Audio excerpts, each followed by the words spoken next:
I am Curran Bhatia. I am chatting with Jessica McCaskill. She's got a big assignment on August 15th, and we'll talk about that. But Jessica, obviously, we know what's going on in the world. It's pretty crazy times. First question, where are you? Are you safe? Is everything good? Yeah, I'm good. I'm actually at my gym. I operate out of my gym pretty much every day. So my financial world is now wrapped up in my gym as well. So I log on early morning and hammer out my duties from RJ O'Brien in the investment banking firm that I work for. And I actually just got done running. So it's actually pretty convenient because I can hop off my computer, run really quick, shower, hop back on the computer. So I'm taking full advantage of, the upside of the situation that we're currently in. And with the situation we're in, you are training for a big fight here. It's the return of Matchroom Boxing to America, August 15th in Tulsa. It's an absolutely stacked card. And the co-main event, yourself versus Cecilia Braekhus. This is a massive, massive fight. You have said you're expecting to knock her out. So what is the plan to knock out Cecilia Braekhus? I'm just going to let them execute their plan. I mean, we're ready for anything. And so we're going to let them come forward. We're going to let them move. Whatever they have planned, we have plans to counteract them. We're in great shape. We haven't stopped training. We were training before they announced the fight, during the quarantine, after they announced the fight. So we're ready.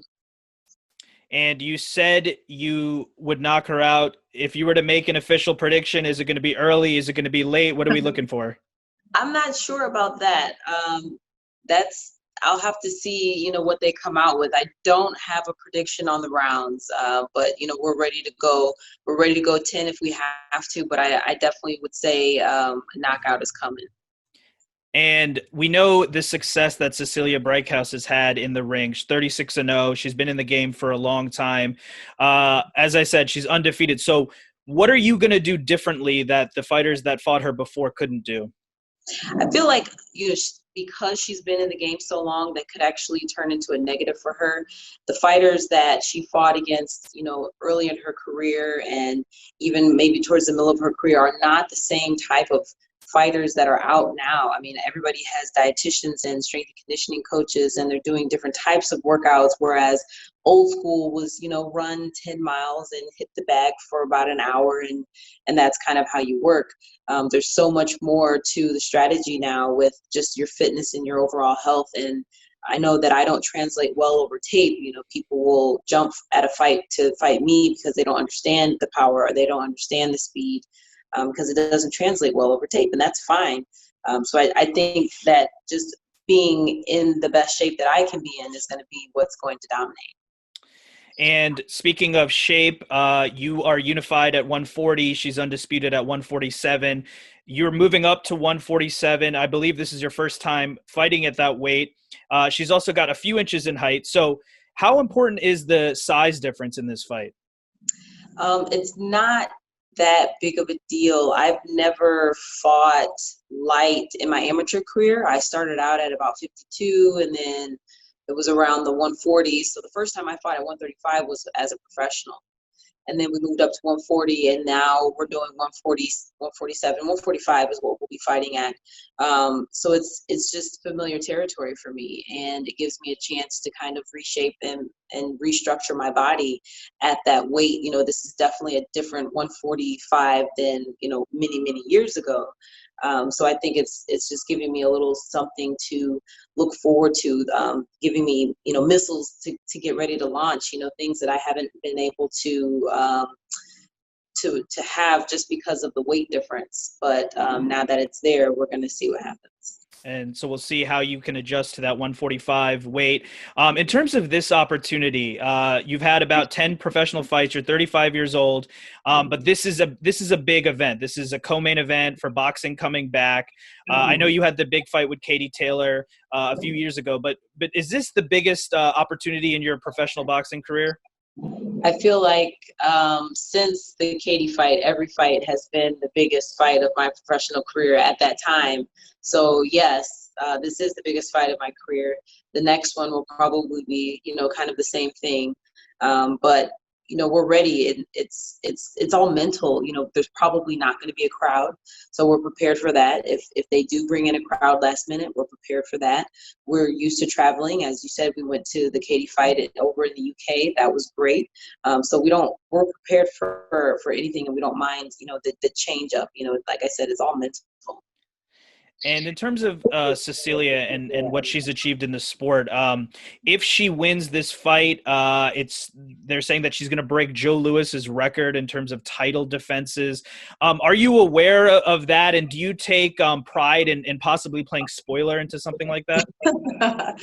I am aware of it. It's not something that's at the forefront of my mind, but I love to be the spoiler. I'm always the underdog, always have been since the very first fight, where the fighter had more fights than I did, and it was my pro debut, or I was fighting people who had been world champions previously, or people who had those 6 or 8 or 10 rounds before I had. So, the numbers don't really mean anything to me personally, and, I love to bring the upset and to shock the crowd. And in terms of we talked about the size difference. There's also, of course, the experience difference in this fight. Cecilia, we said 36 fights, yourself around 10, and she's 38 years old. You're 35, so you have the youth experience. How do you think that's going to factor in terms of the age versus experience in this case? I think they are both going to play hand in hand with being a younger fighter. And then also having, less fights. I'm playing more towards the new school, kind of how I mentioned before. She's a little older and she has more fights, but some of those fights are some of those old school fights where people will dance around, and we are putting pressure. We're ready for pressure. We're ready for big power shots. I mean, we train at 3-minute rounds, and, we only fight 2-minute rounds. So there's a lot of pressure to get everything in those 2 minutes. So we go for it the whole time. So it's going to play hand in hand with youth and speed and age and slow and that experience of slow fighters. That's all going to work together. So we'll see what happens. And you're used to being on pretty groundbreaking cards. I believe you were on the first Matchroom USA card, which was on the DAZN. That was a big event. This is another big event because as sports fans, I mean, we know what's going on in the world. We haven't had live boxing in the same way. Top Rank has been doing a great job putting on fights, but this is Matchroom's return. So are you taking pride in that, with everything going on in the world, you're able to entertain people around the world? They can maybe get some escapism from everything going on and watch you compete? Most definitely. I mean, I'm looking for the same thing. I'm like, are there fights this weekend? What channel? UFC? And, where are the fights? And I know people are going to be saying the same thing. Hey, where are the fights this weekend? And they're going to turn on DAZN and they're going to look for me.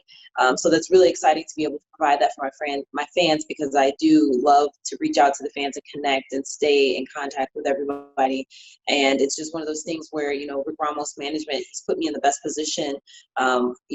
Any outcome of this fight, I'm still in a great position because I still have belts under 140, and with winning all 5 of her belts, then I have, just so much more to look for, and then a lot of the different avenues are going to open up. So, I mean, win this fight, there's going to be a lot of conversation about different things that we might be planning to do. So, I'm really excited to be a part of this card and to spoil history.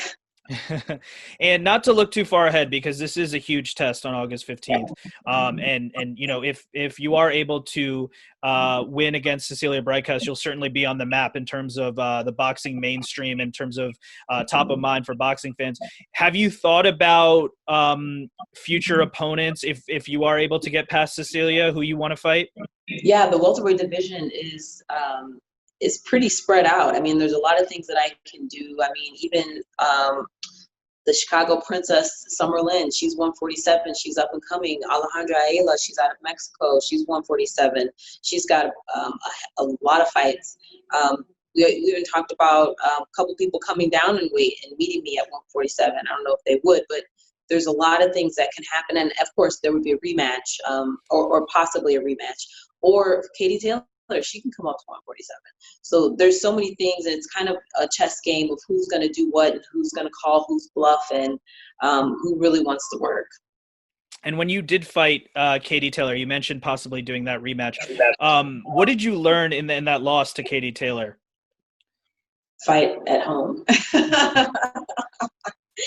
No, I mean, I think one of the biggest things that I learned was that even a loss can put you in a very great position. My career skyrocketed after that. People got a chance to see who I was and what kind of fighter I could be. And they saw Katie stumble. They saw Katie almost get knocked out. You know, they hadn't seen her in those predicaments before, and they've never seen her face someone who had no fear. And when she said that nobody wanted to fight her, and we immediately went to Twitter and said, we'll fight you. We have passports. We'll meet you on Mars.